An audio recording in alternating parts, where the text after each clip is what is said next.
Hi guys, hope you're doing well. You're watching my channel English Literature, and today my topic of discussion is the Victorian era and its impact on future literature.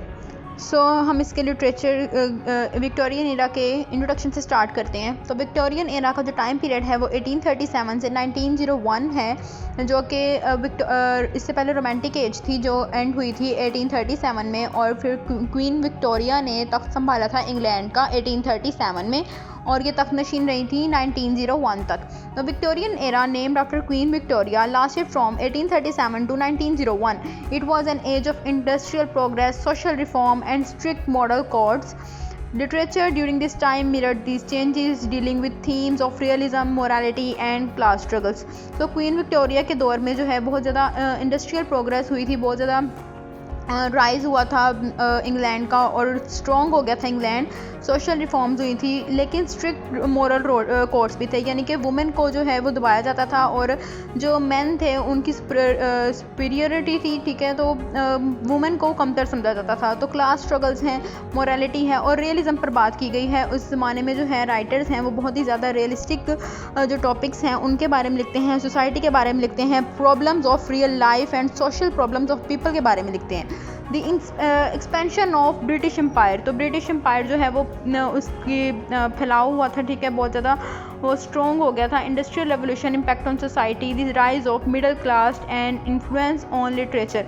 जब middle class जो society थी उनका भी वो भी मजबूत हो गई थी, और उनमें भी इंडस्ट्रियल रेवोल्यूशन की वजह से बहुत ज़्यादा इम्पैक्ट हुआ था उनकी लाइफ पे, तो उससे जो है लिटरेचर पे भी इफ़ेक्ट हुआ था।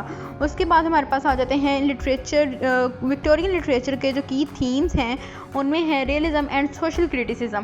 तो writers focused on real life issues, for example Charles Dickens की है ओलिवर ट्विस्ट, ये पॉवर्टी पर लिखी गई है, सोसाइटी पर लिखी गई है, ठीक है। उसके अलावा है moral responsibility. Literature often debated right and wrong, Thomas Hardy's Tess of the D harbour vials.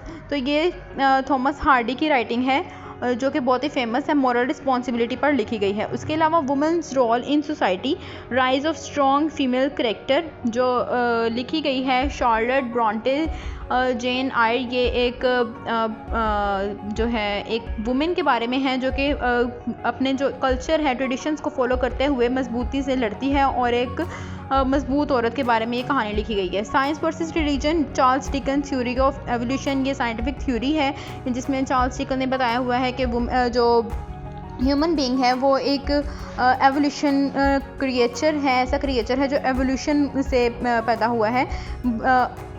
Initially ये ह्यूमन बीइंग नहीं था, ठीक है। उसके अलावा ये डॉवर्स बीच की है, डॉवर्स स्पीच जो है मैथ्यू आर्नल्ड ने लिखी है, ठीक है।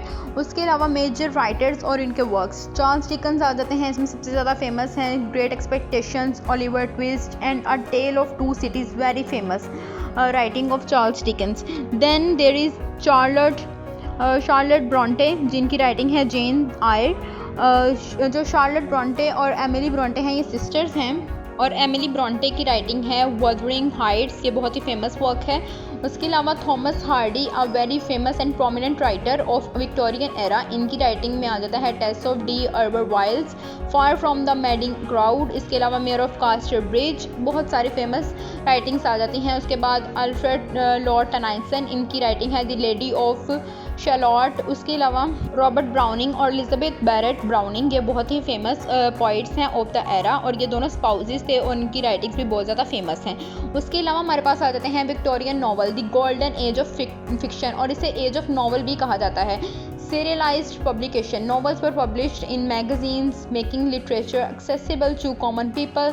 उसके अलावा psychological depth है, character became more complex reflecting human emotions, बहुत ही famous इनके works हैं सब writers के, और इनके जो emotion के ऊपर से ज़्यादा इन्होंने realism पर बात की हुई है। conclusion में लिखेंगे the Victorian era was a bridge between tradition and modernity influencing literature for generation. अब जो है हमारे पास मॉडर्न टाइम पीरियड है, इससे पहले जो है द एज ऑफ सेंसिबिलिटी और कल्चर के बारे में बात की जाती थी। तो ये था आज का लेक्चर। So hope you will understand and also like, subscribe and share, and if there would be any question ask me in the comments, and which Victorian novel और writer is your favourite, comment down below. Also share this video with your friends so that it could be helpful for them also. Thank you very much.